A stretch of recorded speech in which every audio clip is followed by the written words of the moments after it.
कार्यक्रम ग्राम जगत में आप सब साथियों को बहुत बहुत स्वागत है।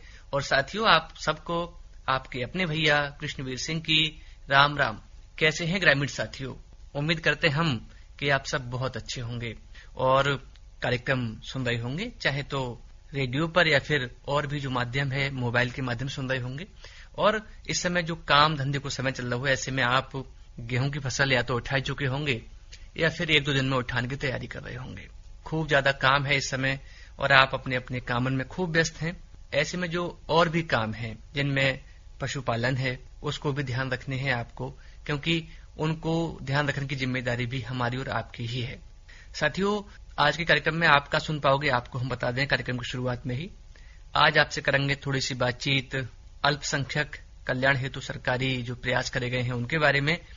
एक क्षेत्र संग्रहित भेंट वार्ता जो आज हम बातचीत करके लाए हैं, गर्मी की जुताई से क्या लाभ होते हैं संबंध में, वो भी आपको सुनवाएंगे। और साथ ही साथ गर्मियों में पशु प्रबंधन कैसे करें, का ध्यान अपने पशुओं को गर्मी के मौसम में रखें, इस संबंध में भी हमने बातचीत करी है, वो भी आपको सुनवाएंगे। और साथ ही साथ एक मधुर लोकगीत भी आपको सुनवाएंगे आपके मनोरंजन के लिए। तो अब हम बातचीत करेंगे आपसे जो अल्पसंख्यक समुदाय के लोग हैं, उनके कल्याण हेतु सरकार द्वारा का प्रयास उनके कल्याण के लिए करे जा रहे हैं। तो साथियों, शैक्षिक सशक्तिकरण के लिए जो प्रयास करे गए हैं उनमें है मुख्य रूप से प्री मैट्रिक छात्रवृत्ति योजना, और जाको उद्देश्य है कक्षा 1 से 10 तक की कक्षा में पढ़ने वाले अल्पसंख्यक समुदाय के छात्रों को वित्तीय सहायता प्रदान करना। एक है पोस्ट मैट्रिक छात्रवृत्ति योजना। साथियों, ये एक केंद्र प्रायोजित योजना है। कक्षा 11 और 12 में पढ़ने वाले और साथ ही साथ स्नातक एवं स्नातकोत्तर पाठ्यक्रम के अल्पसंख्यक छात्रों को छात्रवृत्ति प्रदान करना इसका मुख्य उद्देश्य है। साथियों, एक है राष्ट्रीय साधन सह मेधा छात्रवृत्ति योजना। इसमें होता है कि सीमित वित्तीय संसाधनों वाले मेधावी अल्पसंख्यक छात्रों को वित्तीय सहायता प्रदान करने पर ध्यान केंद्रित किया जाता है। ये शैक्षणिक उत्कृष्टता को प्रोत्साहित करती है और योग्य छात्रों के लिए समान अवसर सुनिश्चित करती है। राष्ट्रीय अल्पसंख्यक विकास एवं वित्त निगम द्वारा शिक्षा ऋण योजना NMDFC जैन समुदाय सहित अल्पसंख्यक समुदायों के छात्रों को शिक्षा ऋण प्रदान करता है। अधिकतम 5 वर्ष की पाठ्यक्रम अवधि वाले तकनीकी और व्यावसायिक पाठ्यक्रमों को आगे बढ़ाने के लिए रियायती ऋण प्रदान किया जाता है। भारत में 5 वर्षीय पाठ्यक्रमों के लिए 20 लाख रुपए तक और साथ ही साथ विदेश में 5 वर्षीय पाठ्यक्रमों के लिए 30 लाख रुपए तक के शैक्षिक ऋण उपलब्ध हैं। अब बात करते हैं रोजगार और आर्थिक सशक्तिकरण के लिए क्या योजनाएं चलाई जा रही हैं अल्पसंख्यक समुदाय के लिए। तो साथियों, एक है प्रधानमंत्री विरासत का संवर्धन। इसका उद्देश्य अल्पसंख्यक समुदायों की समृद्ध सांस्कृतिक विरासत को संरक्षित और बढ़ावा देना है। कारीगरों और शिल्पकारों को सशक्त बनाने के लिए पारंपरिक शिल्प, कला रूपों तथा सांस्कृतिक प्रथाओं का समर्थन करना इसका उद्देश्य है। एक है NMDFC योजना। अल्पसंख्यकों को उनके आर्थिक उद्यमों तथा उद्यमशीलता का समर्थन करने के लिए रियायती ऋण प्रदान करता है, आर्थिक आत्मनिर्भरता को सक्षम बनाता है और स्थायी आजीविका को बढ़ावा देता है। साथियों, एक है प्रधानमंत्री जन विकास कार्यक्रम, जाको लक्ष्य है अल्पसंख्यक केंद्रित क्षेत्रों में बेहतर बुनियादी ढांचा तैयार करना और बेहतर सुविधाएं, स्वास्थ्य सेवाएं, शिक्षा केंद्र और कौशल विकास के अवसर प्रदान करना। तो साथियों, अल्पसंख्यक समुदाय के हमारे जो साथी हैं उनके कल्याण के लिए अनेकों कल्याणकारी योजनाएं संचालित करी जा रही हैं, अनेकों सरकारी प्रयास करे जा रहे हैं। बस जरूरत है आपको जागरूक होने की। साथियों, अगर आप जागरूक रहेंगे तो निश्चित ही इन योजनाओं का लाभ आप उठा पाएंगे, और जब आप लाभ उठा लेंगे इन सरकारी योजनाओं को तो निश्चित ही आप खुशहाल महसूस करेंगे अपने आप को, आपको बहुत अच्छा लगेगा। और साथियों, अब है एक क्षेत्र संकलित भेंट वार्ता गर्मी की जुताई के लाभ के संबंध में। हमने बातचीत करी है, एक किसान साथी हैं, क्या नाम है इनका और जी कहाँ के हैं, आप वो सुन लेते हैं जब बातचीत के माध्यम से। साथियों, हमारे साथ बातचीत करने के लिए एक किसान साथी हैं, इनसे बातचीत करेंगे, जानेंगे इनकी खेती बाड़ी के संबंध में, और ये भी मुख्य रूप से जानेंगे कि गर्मी की जुताई जब हमारे किसान साथी अपने खेतों की कर देते हैं तो उससे क्या लाभ होते हैं। हमारे साथ जो किसान साथी हैं इनसे बातचीत करते हैं। क्या नाम है आपका? जी, उदयवीर मौर्य। उदयवीर जी, कौन सा गांव है आपका? ग्राम कसुमरा औला तहसील। अच्छा, जानना चाहेंगे कि खेती बाड़ी करते हैं तो कितनी भूमि है आपके पास? लगभग भूमि है 50-55 बीघा है। तो 50-55 बीघा जमीन में इस समय कौन कौन सी फसलें हैं आपकी? फसल है, मेहनता की फसल है। अच्छा। गेहूं की फसल तो उठ चुकी है हमारी। तो बात गेहूं की कर लेते हैं। गेहूं की कौन सी प्रजाति थी इस बार आपके पास? 303। अच्छा, तो उत्पादन कैसा रहा? लगभग 3.5 का बैठ गया हमारा। अच्छा, कितने बीघा गेहूं था इस बार आपके पास? 19 बीघा। 19 बीघा गेहूं था। तो जो पैदावार मिली है उसे संतुष्ट हैं आपकी? अच्छी पैदावार यहाँ निकली? बहुत बढ़िया पैदावार मिली हमारी। अच्छा, हाँ। बहुत बढ़िया। हमारे और भी किसान साथी हैं, उनकी भी अच्छी फसल हो रही है और पैदावार उन्हें भी अच्छी मिल रही है इस बार। अच्छा, बात मेहनता की करें तो ये कितने बीघा मेहनता है आपका, कौन सा है? लगभग मेहनता है 40 बीघा है और जमीन पेश की ले ली हमने। अच्छा अच्छा। हाँ। तो ये कौन सा मेहनता है आपके पास? मेहनता है, एक्सपेरिमेंट है। अच्छा। और है पिपरेटा, काले वाले बोलते हैं। तो इसके कितने कटिंग हो जाते हैं ये बताइए? 2 कटिंग। अच्छा, एक कब होगा? एक तो अभी हो करीब लगभग 15 दिन में हो जाएगी। हो जाएगा। फिर एक कब होता है, कितने दिन के बाद हो एक जाता है? हो जाएगी करीब 1.5-2 महीना बाद। अच्छा, हाँ। यानी पहली कटाई के 1.5-2 महीने को दूसरी कटाई भी कर लेते हैं? जी हाँ। अच्छा, तो इसमें तेल की दर क्या रहती है? तेल की दर रहती है लगभग पहली कटाई में रहती है 4-4.5 किलो बीघा। किलो बीघा और दूसरे में रहती है 3.5-4 किलो बीघा। अच्छा अच्छा। तो इसके बाजार भाव उस मेहनता से ज्यादा रहते हैं ना जो हाँ जी किसान साथी करते हैं? हाँ। अब तो खैर मेहनता है जो शिवाली आ रही है उसके रेट तो है ही नहीं। हाँ सही तो बात। हाँ, एक्सपेरिमेंट है उसका रेट सही है। हाँ। इसका क्या रेट रहता है वैसे बताएंगे? वो लगभग 2500-2800 लगभग रहता है। बिक जाता है। हाँ। ठीक है, तो अब हम ये जानना चाहेंगे आपसे कि जो खेत गेहूं की फसल से खाली हुए हैं, हमारे किसान साथी अपने खेतों की जुताई करवा देते हैं, तो आप भी जुताई करवाएंगे कि नहीं करवाएंगे? जी हाँ, कराएंगे, क्यों नहीं कराएंगे हम। अच्छा हाँ। तो जुताई करने से क्या फायदे रहते हैं, हम ये जानना चाहेंगे आपसे। जुताई करने से बहुत फायदा रहते हैं। खेत तप जाते हैं पहली बात तो जी, और तपने के बाद में जो कीड़ा के अंडे होते हैं वो नष्ट हो जाते हैं जी, और जो घास होती है वो नष्ट हो जाती है। सही बात है। तो बहुत फायदे हैं। बिल्कुल सही कहा आपने। अच्छा, जब जुताई करवाएंगे तो जुताई मुख्य रूप से कौन से हल से ज्यादा करवाना अच्छा रहता है? कल्टीमीटर से। अच्छा अच्छा। कुछ किसान साथी हमारे हैरों से भी करवाते हैं जुताई उसकी, तो आप क्यों नहीं कराते हैं, कोई विशेष कारण इसका? नहीं, हैरों से कराते हैं, हैरों से महीन मट्टी जाती है। अच्छा। और कल्टी से हम कराते हैं, उसमें डीला बनते हैं। हाँ। जब डीला बनेंगे तो जो घास के बीज होते हैं वो सूख जाते हैं, अलग रहते हैं वो जी, और जब मट्टी मिलेंगे तो बीज सूखेगा नहीं। अच्छा, 2 फायदे आपने मुख्य रूप से बताए हैं, जिनमें आपने कहा कि कीड़े जो होते हैं उनके अंडे बच्चा होते हैं वो खत्म हो जाते हैं, दूसरा बताया कि खरपतवार जो घास होती है वो सब खत्म हो जाती है, सब नष्ट हो जाती है ना। अगली फसल में इसका फायदा देखने को मिलता है गर्मी की जुताई का। कुछ और भी फायदे हैं जिनके बारे में बताइए। और फायदे क्या है, ऐसे मट्टी तब जाएगी तो पानी ज्यादा पिएगी। अगर खेत जुता हुआ होगा। हाँ, बढ़िया खेत जुता हुआ तो पानी ज्यादा पिएगी खेत। जी, जब वर्षा होगी हाँ तो फिर खूब पानी खेत पी लेगा। खूब पानी पी लेगा खूब। जी। अच्छा, अब ये जानना चाहेंगे कि जो किसान साथी जुताई नहीं करवाते हैं गर्मी के मौसम में, और एक ऐसे किसान साथी होते हैं जो जुताई करवा लेते हैं अपने खेतों की गर्मी के मौसम में, तो आपका क्या मानना है, क्या अनुभव है आपका कि कौन सा काम अच्छा रहता है? मैं तो ये कहना चाहता हूँ सभी किसान भाइयों से कि जो खेत अभी खाली हो रहे हैं गेहूं वाले, वो ज्यादा जुताई करें, बहुत फायदा रहेगा उसमें। अच्छा हाँ, सही बात है, बिल्कुल।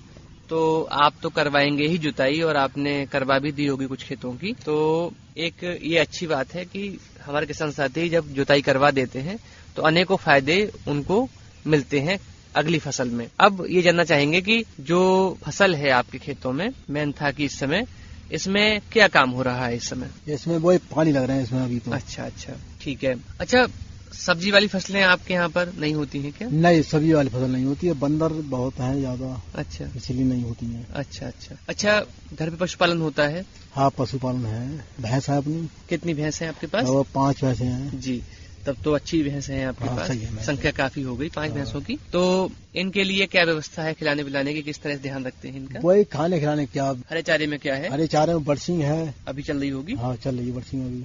और दूध कितनी भैंस दे रही है इस समय? दूध दे रही है 2 भैंसें। अच्छा। 3 गाभिन है। अच्छा अच्छा। तो पशुपालन का एक बहुत बड़ा फायदा ये रहता है कि देखिए दूध तो मिलता ही है, और दूध के साथ साथ हमें जो उनसे अपशिष्ट प्राप्त होता है, गोबर प्राप्त होता है, उसका प्रयोग हम अपने खेतों में कर पाते हैं, है ना, खाद के रूप में।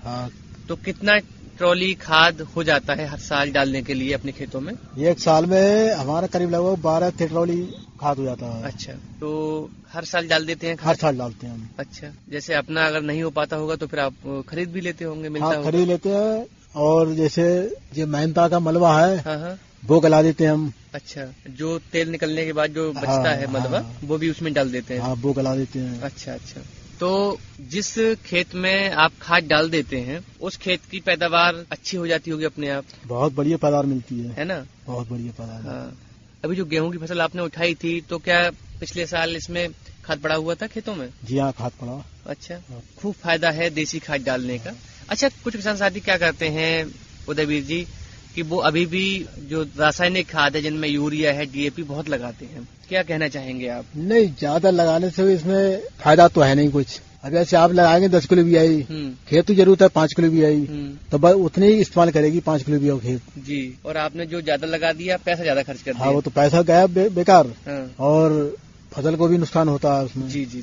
अच्छा उदयवीर जी, खेतों की उर्वरा शक्ति बढ़ाने के लिए किसान साथी अब आजकल केंचुआ की खाद का प्रयोग भी करने लगे हैं, वर्मी कंपोस्ट का। जी हाँ। तो क्या आपके यहाँ पर या आपके गांव में कुछ किसान साथी ऐसे हैं जो प्रयोग करते हैं इसका? वैसे प्रयोग तो हम भी करते हैं। अच्छा, करते हैं? हाँ। अच्छा, केंचुआ वाली खाद मिल पाती है कहीं से आपको? जी हाँ, मिलती है। तो वो किस रेट में मिलती है आपको बताएंगे? नहीं, तो हमें तो खैर फ्री मिलती है। फ्री मिलती है आपको सेंटर की तरफ से? जो हाँ। केंद्र है जहाँ से आप जुड़े हुए हैं वहाँ से फ्री मिल जाती है? फ्री मिलती है। तो अब ये भी बताइए यहाँ पर कि जो देसी खाद है और जो केंचुआ वाली खाद है, उन दोनों में से कौन सी अच्छी लगती है आपको फिर, जो खेती में दम ज्यादा देती है? सबसे बढ़िया तो वैसे केंचुआ वाली खाद है। अच्छा, वो बहुत बढ़िया। अच्छा, हाँ। बहुत बढ़िया। आज हमने आपसे कई फसलों के बारे में जानकारी प्राप्त की है। आपकी मेहनता की फसल भी है, गेहूं की फसल उठ चुकी है, काफी अच्छी पैदावार जिसने दी है। और हमने जो बातचीत मुख्य रूप से आज की है आपसे वो है गर्मी की जुताई के संबंध में।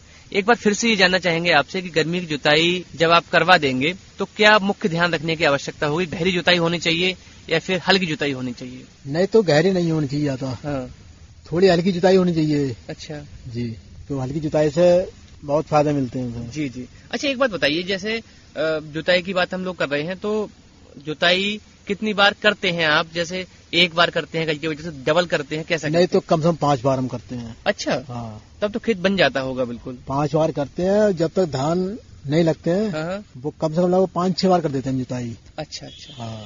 तो गर्मी में जुताई आप करते रहते हैं? जी हाँ। 15-15, 20-20 दिन के अंतर पे? हाँ। अच्छा, इस तरह से खेत एकदम अच्छे हो जाते हैं और अगली फसल के लिए खेत हमारा तैयार हो जाता है। बहुत बढ़िया पैदावार मिलती है हमें। जी, और आप उन खेतों में जिनमें आपने गेहूं की फसल अभी उठाई है, सब धान करते हैं उनमें? जी हाँ। अच्छा।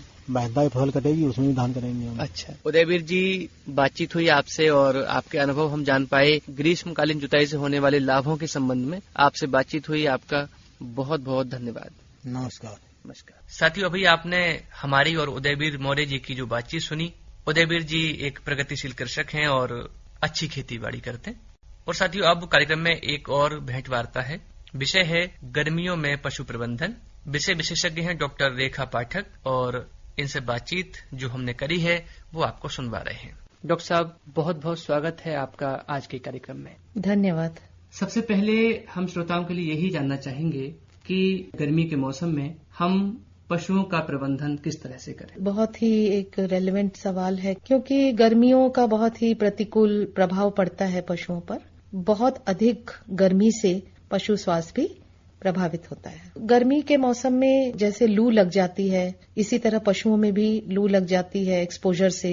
इसके अलावा जो उनकी प्रजनन क्षमता है वो कम हो जाती है। इसके अलावा उनकी जो प्रतिरोधक क्षमता है वो कम हो जाती है, जिसकी वजह से कई बीमारियां लगने का खतरा होता है। विशेष प्रकार के कीट और इंसेक्ट्स, जो कीड़े मकोड़े, वो बढ़ जाते हैं जी। तो उनसे जो जिन डिसीज का या जिन बीमारियों का ट्रांसमिशन होता है उसके चांसेस बढ़ जाते हैं। एक बात यहाँ जानना चाहेंगे कि कौन कौन से वो मुख्य रोग हैं जी जो गर्मी के मौसम में पशुओं को हो जाते हैं? जैसे कि अभी हमने हाल ही में देखा कि LSD का बहुत जोर था।